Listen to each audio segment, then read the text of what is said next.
Folks, welcome back to the show, hour number 2. And Dinesh D'Souza will join us momentarily. If you were with us in the previous hour, you heard Kendall Coffey. And this is very important. And I think everybody needs to know this and understand this. The fleeing felon law, if you will, and what the Constitution provides for when it comes to police being able to shoot at someone who's fleeing. If the officer in Ferguson involved in the Brown shooting, if he was in a struggle with Michael Brown, if Michael Brown punched him, if Michael Brown grabbed for his gun, if the gun went off, if all that is true, and then Michael Brown turns and runs away, and the officer says, stop, stop, and he doesn't, the officer has the right to shoot while the man is fleeing. Now, I'm not making this up, and Kendall Coffey's not making this up.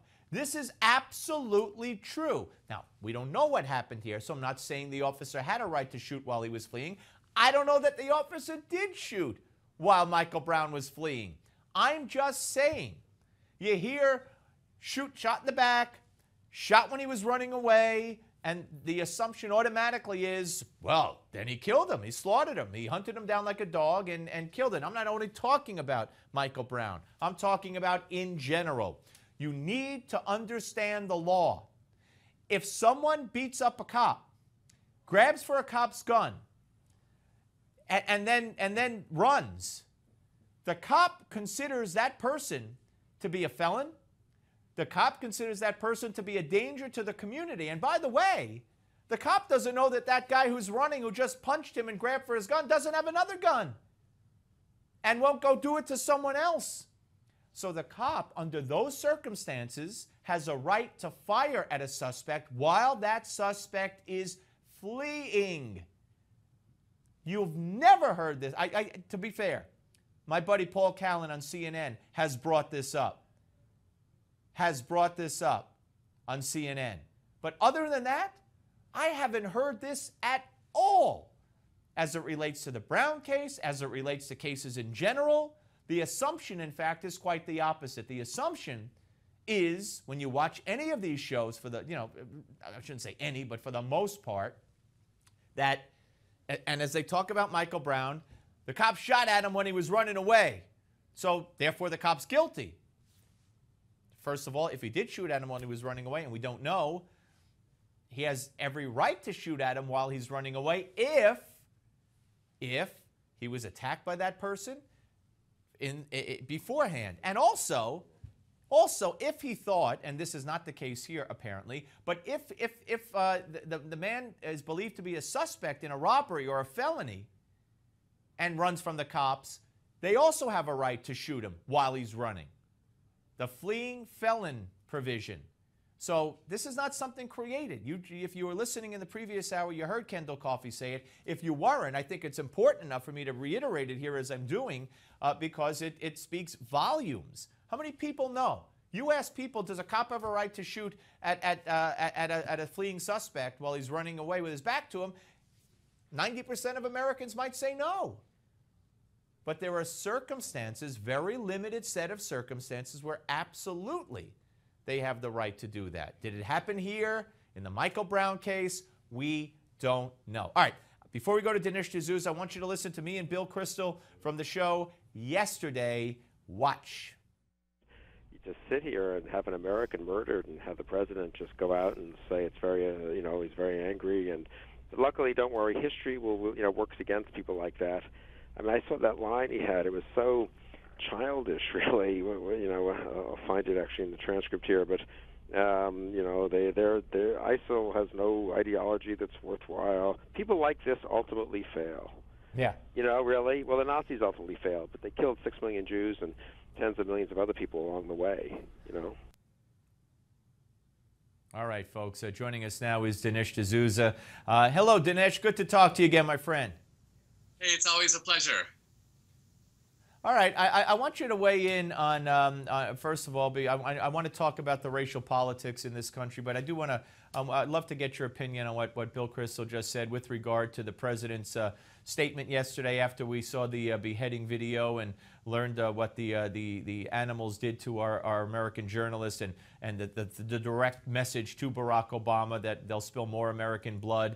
Not only did he run off to play golf, but basically he said the Iraqi people have to reject ISIS. I don't know how you do that exactly and what that would mean to ISIS. And he also said, as Bill Kristol read from the transcript, that, eventually they'll fail. Well, as he pointed out, so did the Nazis eventually fail after they killed, 6, 7, 8 million people.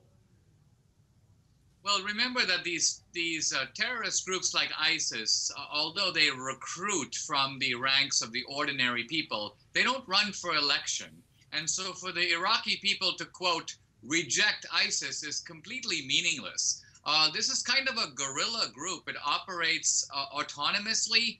It's doing its business in the name of Islam. And that's another very inconvenient fact for Obama, is that he's been on a global sort of crusade to claim that Islam is not behind this. Well, certainly for the radical Muslims, it is. That's their motivation, and they're very explicit about it. Yeah, absolutely. All right, let's talk about what's going on here with this Ferguson case and the racial divide that has surfaced, and the race baiters that have surfaced. What's your take on what's going on? And if you want to take it to Obama, how he's handled it so far, and especially the Attorney General. We had Kendall Coffey, famed attorney, on in the previous hour, and he said it's extraordinary that Holder went down to Ferguson at this point and has said what he has said. He said it's personal for him, and that this, on a lot of levels, is not good. Well, I was very struck by Holder's statement yesterday, the day before, that he's the Attorney General, but he's also a black man. Now, on the face of it, the statement is unobjectionable. He clearly is both.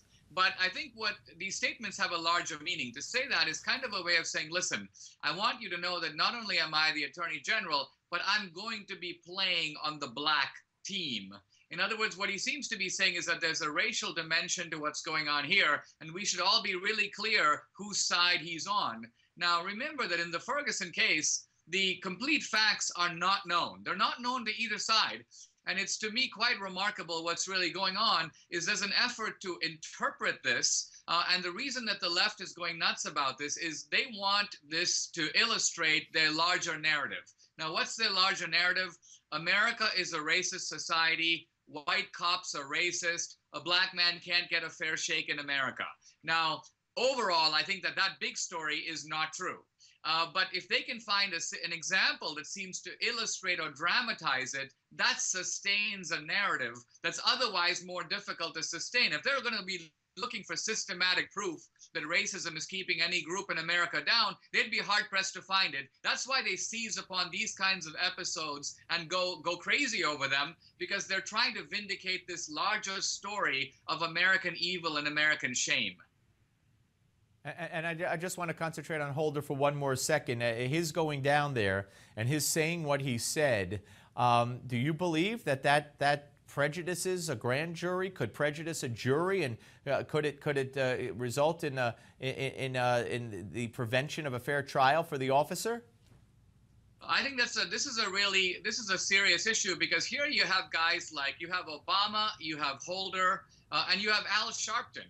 Now, can a cop acting under the exigencies of his job expect justice if those three guys were deciding the outcome? I mean, it seems really clear that they are fostering an atmosphere in Ferguson that basically goes, let's declare that this guy is probably guilty, and let's see what we can do to put him up against the wall. The idea that he would get impartial justice is becoming highly questionable. So this has become a real problem. Now, historically, blacks have faced this problem, and it looks like what we're seeing is a kind of complete flip, so that we're going from one set of injustices to another. And that's, what the common thread between ISIS and what's going on in Ferguson is you have these people who basically believe that to correct a perceived injustice, It's perfectly okay to inflict all kinds of new injustices, behead guys who had nothing to do with it, go and loot shops from business owners who were not part of the original problem whatsoever. And all of this is then licensed by the left and licensed to some degree by the media. So you would say that this cop is up against kind of a troika of Obama, Holder, and Sharpton?